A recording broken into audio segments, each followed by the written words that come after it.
Nantucket Community Television, Channel 18. I'm Charley Walters. Steve Sheppard has been on Nantucket for more than 40 years, and during that time, he's done a variety of things. There are any number of ways in which you might know him. But what we're going to talk about for the most part today on this show is his newest novel, Nantucket Nocturne. Welcome to the show, Shep. Thanks, Charlie. It's great to be here.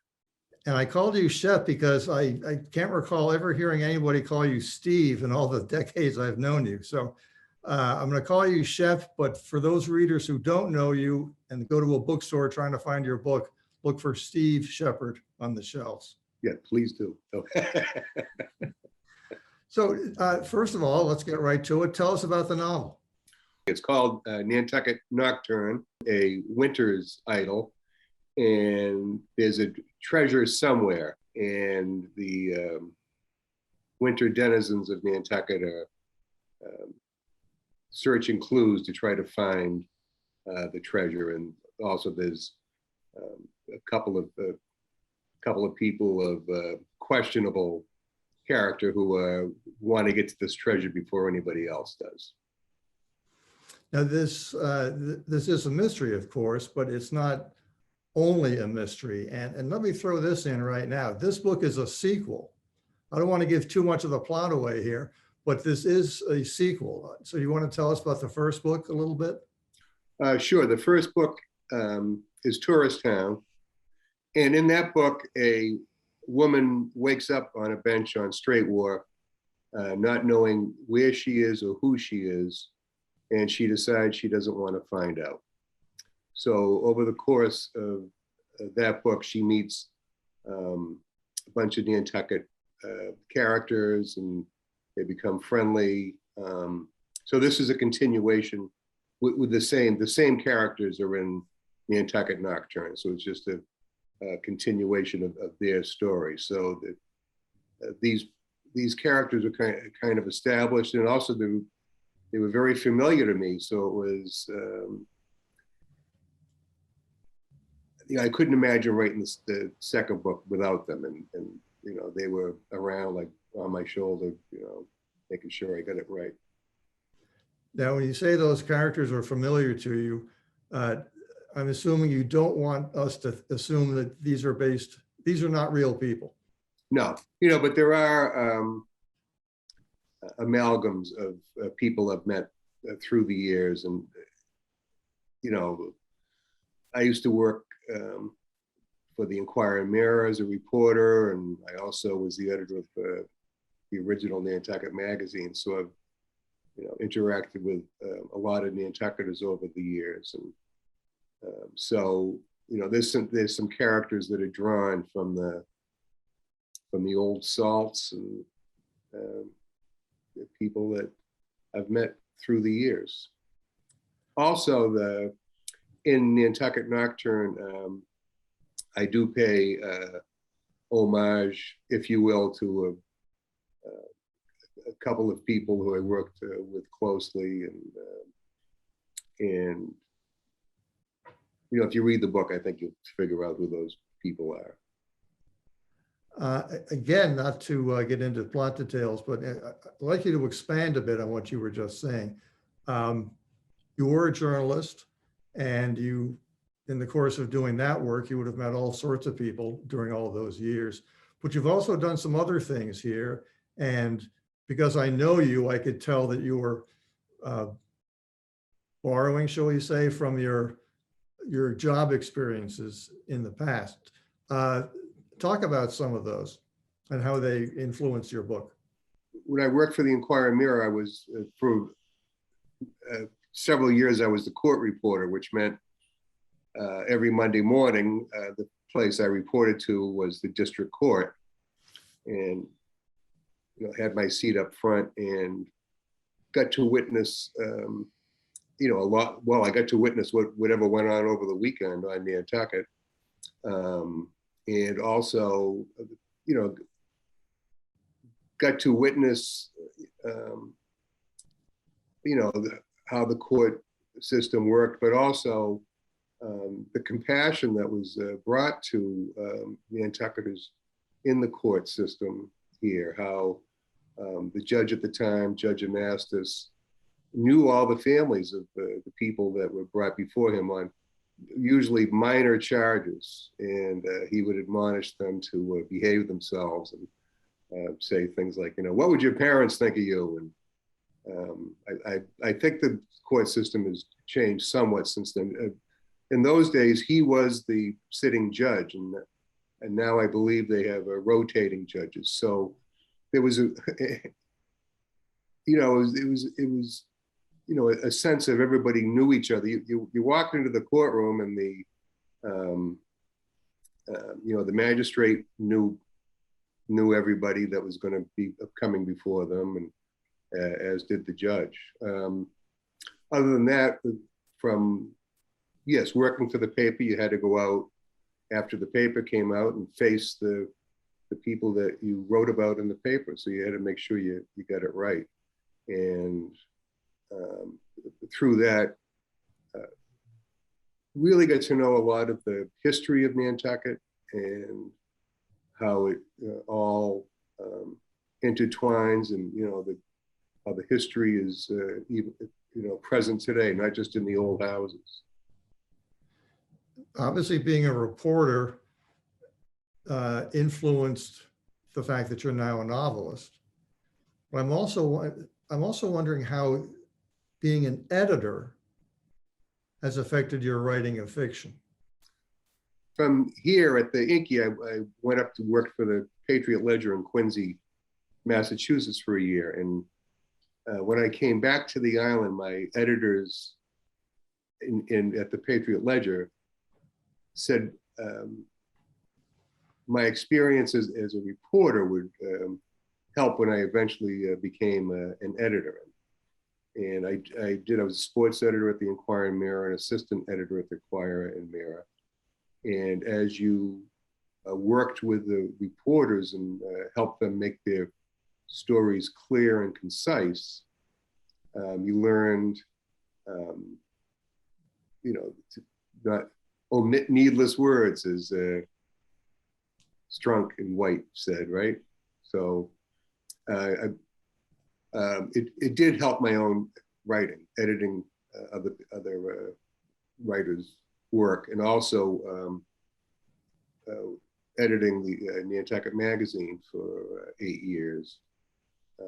Certainly helped you see an overall picture of things. So when you're a reporter and say you're covering the court, you're kind of focused on that one thing. When you're the editor, you're looking at the overall shape of things.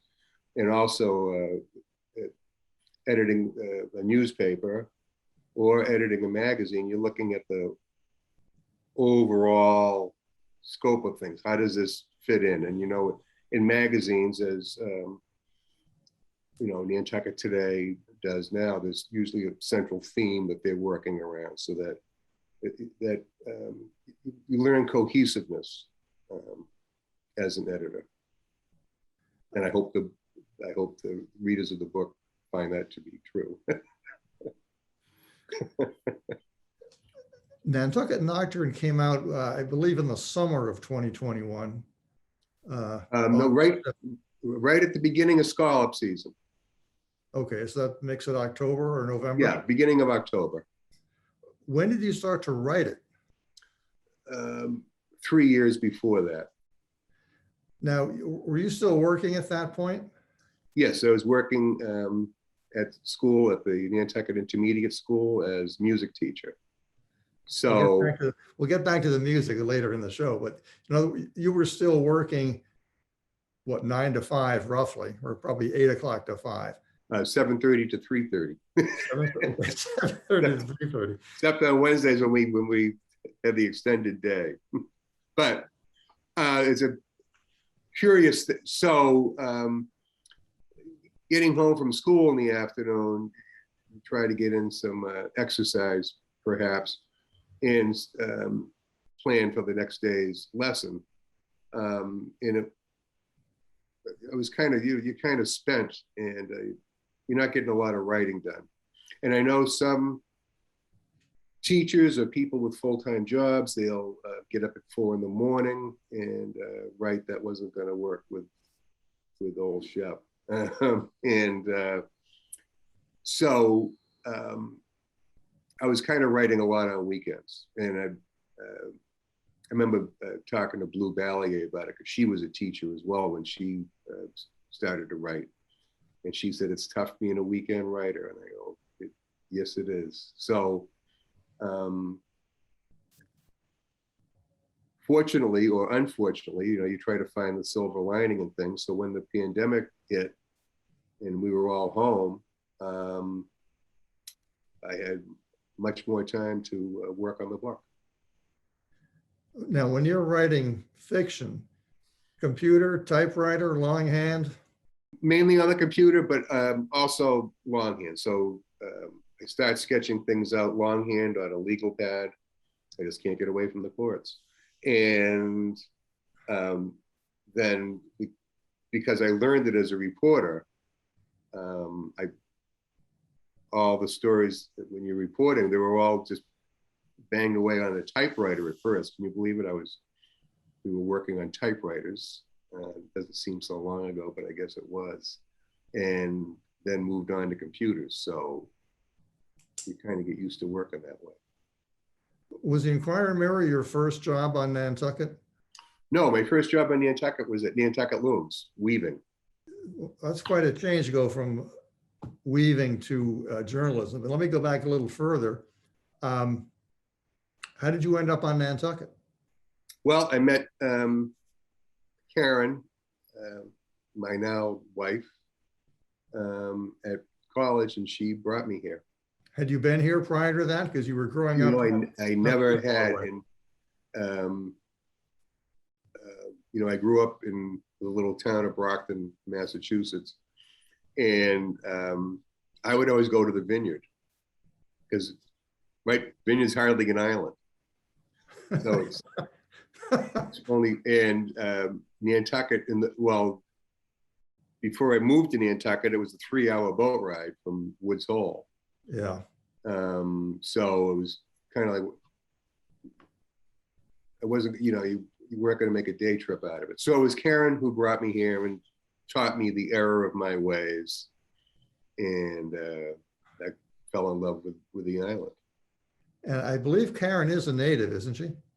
She's not a native, but she, grew up here, went to schools here from second grade on at the Academy Hill School. Well, close enough. Closer than I am, actually. I didn't get here till I was 8. I didn't move here till I was 21. Talk about the recipes in your book. Oh my goodness. Well, because this was a winter's book, and a lot of Nantucketers like to try out different recipes over the winter, and because one of the main characters is a scalloper, it was, well, let's, they're sitting down to eat one night, and so I put the recipe in of what they were eating. So we have a scallop recipe, and then another night they're all getting together, and it was kind of hearkening back to how friends of ours, and we would get together and hang out on the weekends, and cook somebody was always cooking something, so I thought it was good to put the recipes in. So the recipe for the scallops came from my mother-in-law, who herself was a scalloper, one of the few women scallopers. I mean, there have been quite a few, but I think when she was out there, she was the only woman scalloping with my father-in-law, Frank Marks. And there's a baked bean recipe, what's more New England than baked beans? Well, I guess chowder. But so the baked bean recipe is my grandmother's. And my cousins had put together a book of my grandmother's recipes, with the actual index cards. And so we took the recipe from there. With the only thing is, don't forget these. So these recipes go back to the early 20th century. So they're 100 years old. Wow. And as we're making the recipes, Karen figured out that, your grandmother's assuming a lot of knowledge that, of course, she wouldn't go into description of how much salt pork goes in and all that stuff. So we consulted Fanny Farmer to learn what my grandmother was talking about in some instances. Like, how do you know, when the beans are ready and stuff. I hope I'm not too boring. The recipe's in the book, and we had a lot of fun test driving the recipes. I'll bet you did. Well, next time, invite me over. Okay. There's a lot of Nantucket history reflected in both of your books, actually. And when I say Nantucket history, I don't mean simply the things you might read about in a history book, but it's social history, for lack of a better term, the things that you're going to hear orally from people, but not find written down somewhere. Did you make a deliberate effort to include a lot of that, or that's just the way the books came out? Well, Charlie, a little bit of both. In the first book, Tourist Town, the main character, who doesn't want to know who she is, meets a tour bus driver. And of course, the tour bus driver is going to be, taking people on tours and teaching them about Nantucket history.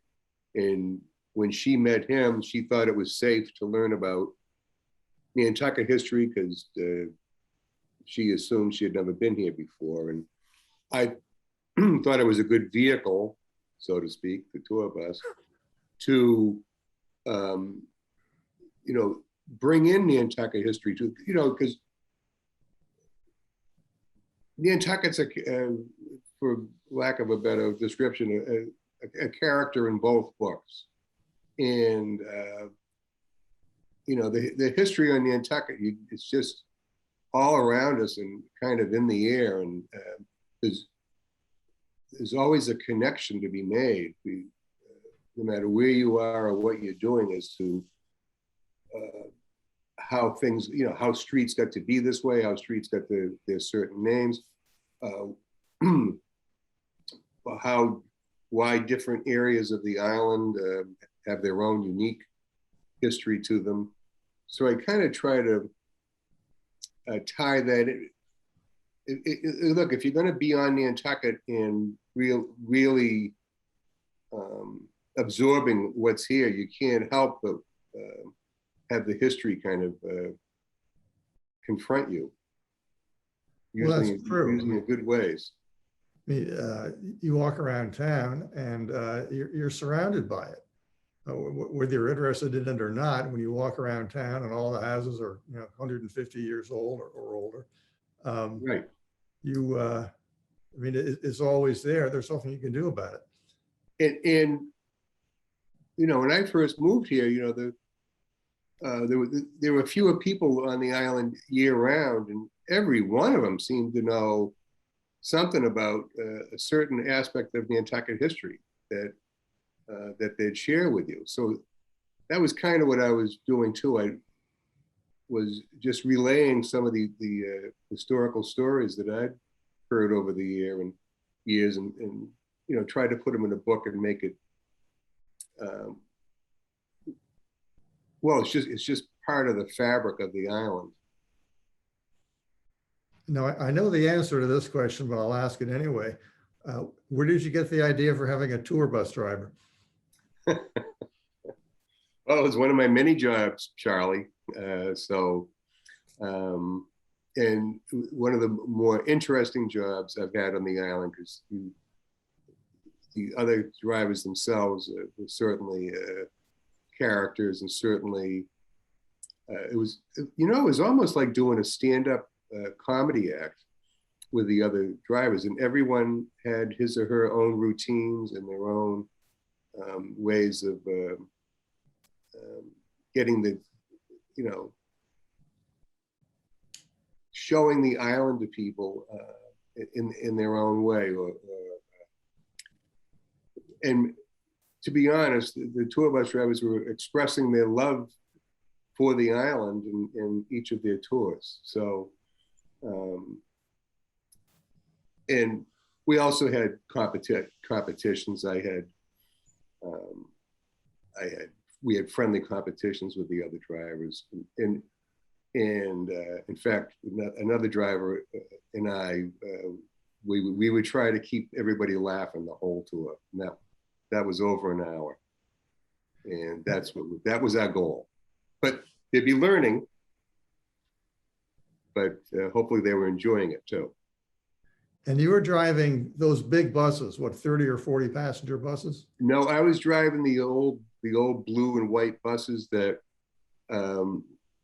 when they got here, they were old. They were built to drive around airports. They weren't built to drive on cobblestones. And they were from the late 60s, early 70s. And I was driving these buses in the late 1980s into the 90s. So they were held together with who knows what. George Fleming, one of the drivers, used to take care of the buses because,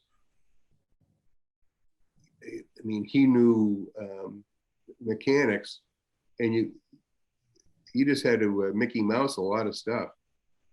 Those buses are no longer on the road, so everybody's safe. Well, I think I'm glad to hear that. But they were a lot of fun to drive. So they held 23 passengers. So they're larger than, let's say, a VW bus, but smaller than a city bus. Oh, way smaller, yeah. But here's a thing for you. So because we were transporting people, we all got our bus licenses. So if worst comes to worst, I could drive a Greyhound bus. Just to let you know, I'm driving the bus now.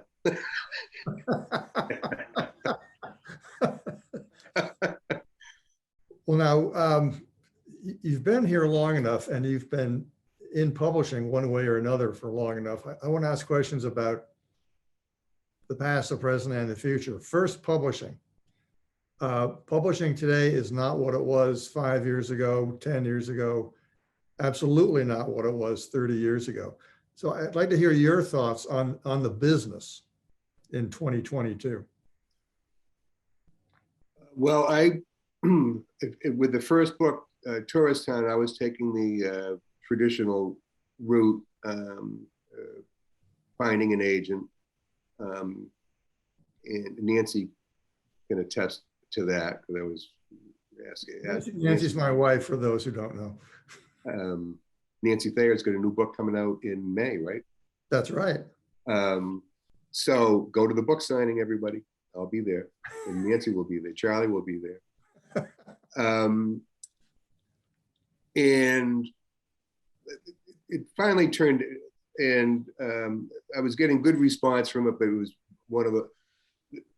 one of those things of, well, this just won't reach a mass audience. And that's, to get back to your question, Charley, yes, that's how the publishing now, they want something that will,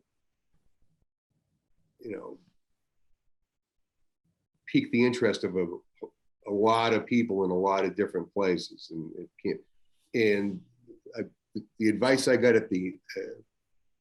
I got from a publisher in Boston was, a good book, but it's so regional. And I told Karen then, she was just self-published then. And there are a lot of people on the island who do self-publish books, and they're all wonderful books. And I spoke to a lot of the authors and got a lot of tips from them. And so it's not the traditional route, but the one thing about self-publishing is that you're in charge. It became kind of freeing in a way. I know, talking to Hobson Woodward, who was the editor of Nantucket magazine before me, and he had a book out, and one of his peeves about it, I said, geez, nice book, absolutely. And he had written a book. He had found some new evidence about how Shakespeare had chosen, I think Bermuda for the Tempest, and it was a great book about how Shakespeare learned about this ill-fated trip to Bermuda. But he was peeved about the cover. He goes, geez, the cover they picked just didn't fit. He goes, and I had to fight tooth and nail to get the cover I wanted for that book. And you're doing a self-published book, you're thinking, well, this isn't right. But then you're like, well, I could pick my own cover and I can put in what I want. And it's all up to me. There's nobody telling me what to do. So in many ways, it's freeing. Well, talking about the cover was made by your wife, Karen. Yes. It's an oil painting? The first one was a watercolor painting. And I'm looking at the new one right now. And that's an oil. The new one is the oil. That's what I thought, yeah. And I said to her when the book was nearing completion, I said, okay, now you got to do the cover. And she was, because she is a fine oil painter, but it's kind of a hobby with her. And she was like, I don't know, I don't know if I can do this. And it came out fantastic. It's wonderful. Quite an artist. Yeah, no, it's a very good painting. It's a good choice. Thank you very much. Thank you. I'll thank Karen. I'll thank Karen. Yeah, tell her I liked it. I will. Getting back to publishing, I appreciate what you say. Publishers, and it's a bit like the movie business, the powers that be are shooting for the moon. Right. If you're regional, if you're, whatever it happens to be, it's harder. I think music went through this before. I think they've kind of moved away from it now. At least that's my sense as a former record store owner. But yeah, there is this shoot for the moon mentality. Everything has to be a blockbuster. If there's no possibility of it being a blockbuster, we don't want to hear about it. Obviously, that's a bad thing if you're not James Patterson or Stephen King. On the other hand, if you had wanted to self-publish a book 40 years ago, it would have been a lot harder to do, right?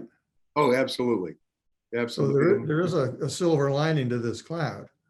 Yes, and there's the internet and the advances in technology have just made it easier. And, again, it's a double-edged sword. Because of that, the big publishers are like, well, then the smaller people can just do their own thing. And maybe something will come out of it. But as I was writing the first book, I just comforted myself with the thought that Walt Whitman self-published Leaves of Grass, and a lot of the great books, the books that we know, were initially self-published. Ulysses couldn't find a publisher; it had to be published by, I believe, Sylvia Beach, in Paris, and then it.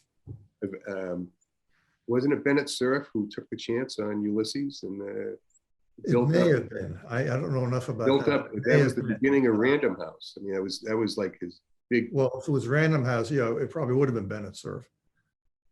And put Random House on the map. He took a chance with it. So maybe there's somebody out there willing to take a chance on the Nantucket Nocturne. So I'm in the book. Well, now it's out there. So yeah, I mean, people, they don't have to rely on your query letter. They can look at the book. I hope so. And please do. I want to stick with the past, present, and future theme, but I want to move from publishing to Nantucket. Now, you've been here since the 1970s. You've seen all sorts of changes, which are obvious to those of us who've been here all that time. But I just want to get your thoughts on how Nantucket has changed in your time here and where you think it might be going. Well, it's changed primarily in, that there's a lot more people living here year round. And also, geez, remember, Charlie, we thought there was a lot of building going on in the 1980s. Yeah, well, So it's changed that way. Also, you really did know everybody. So you knew your kids when they went downtown. The kids, you know, not that they'd get in trouble, but if they did get in trouble, they knew it would get back to their parents pronto. And I think, you know, that whole thing of it takes a village. Well, Nantucket really was that place that everybody kind of looked out for each other, and more importantly, nurtured each other and introduced children into, you know, the Nantucket way of doing things. And I think that's one of the things I miss the most is that feeling of a Nantucket way. You know, when you know, when people chose to move here, they wanted to be of the island, and how did islanders feel about things, and how did they approach things? And you know, geez, the Nantucketers I met when I first got here had all kinds of knowledge, not only about the sea and, you know, fishing and stuff, but a real regard for where they lived and wanting to protect it and preserve it. And I just think that's a admirable quality. And of course, there are still a lot of us here who feel that way. And you know, this place is certainly well worth protecting in any way we can, environmentally, and you know, historically. Thank God for the HDC, really. I mean, and thank God for the forward thinker. You know, when the Conservation Foundation began, you know, all that, there's so much acreage on the island, everybody thought, you know, who's ever going to want to build out there? And, remember that too, Tom Never, people would say, like, who's going to want to build all the way out in Tom Nevers? Well, it happened. I remember in 1966 was the first year I had my driver's license. And I was just exploring roads all over the island because I didn't know them that well. And I drove out to Tom Nevers Head, and I drove down the hill to the pond, and there was a little dirt road going off to the left. So I followed it, and it went all the way back to the Milestone Road. It was almost exactly a mile. And on either side of me for that mile, there was nothing. There was not one single structure. There was not one single dirt road. It was just nothing. And I thought, oh, this is kind of nice. Well, that didn't last long. Now, there are a lot of great houses out there, and I've got a lot of friends out there. Yeah. And a very, very nice area. But I will always remember driving down that road just that one time and seeing nothing over those hundreds of acres. And now there are literally hundreds of houses out there. And you can make that same comment about a lot of other places, a lot of other areas on the island that used to be empty, and now they're anything but. On the other hand, there's so much more going on down here, right? At the same time, that you know, was not here. You know, 50 years ago, there was one movie one night a week for 95 cents, and it was probably a movie you'd never heard of, and you know, in the wintertime. I'm glad that aspect of the island has changed, but yeah, it's you know, for people like us who've been here for a long time, it's when you sit down and think about all the changes, it's remarkable how many changes. Whether you think they're good or bad is another question, but it's amazing how much has changed. It's true, but it's amazing too how much the island is still the same, thanks to you know, conservation efforts. Yes. I mean, where would the island be without it, really? And we have those who went before us to thank for that. Yeah, that's absolutely true. You mentioned music in your past. I don't want this interview to end without asking you about your music. In pre-COVID times and hopefully post-COVID times, you've done a lot of singing on both sides of the Atlantic. So please tell us about that. Well, I was always playing music, and you know, played up in Cambridge at the coffee houses up there, and then I was in a band before moving here, the Chili Brothers. And the funny part was, I used to manage a bookstore in Bridgewater at the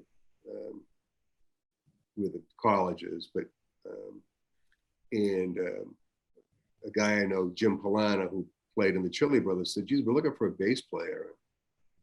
I said, "Oh, I can play the bass, but I don't have a bass." He goes, "We got one." So I became the bass player for the Chili Brothers. And then I moved to Nantucket, and I think Mark Woven, because his wife then, Liz Woven, was the manager of the looms where I was weaving upstairs, said, "I heard you play bass." I said, "Well, yeah, but I don't have one." "We got one." So it was right away when I moved here, I was playing with the Jimmy Duarte, which I'm so happy I did. And, you know, Jimmy was, God, he's legendary here, or he ought to be. Great guitar player, knew every song you could imagine. And Jimmy was in his band was the Island Band, and we played everywhere. We were at Maya Comet at least once a month, always played over at the Knights of Columbus Hall. Can you believe they used to have dances over there regularly? It was just great. And boy, did I get to learn a lot about, I'll tell you, that's where I really got to learn a lot about Nantucket, was playing with Jimmy Duarte. And I'll never forget our first gig, Tommy Modern, the drummer. It was my first date on the bass, his first date on the drums. Jimmy turns around and he goes, "Okay, we're gonna do a polka." And I turned to Motts, the drummer, and I'm like, "I've never played a polka in my life." He goes, "Me neither." And and so we did a rock and roll beat, and Jimmy just had to stop halfway through and the people, you were looking at the dance floor, the people are like, "What's going on?"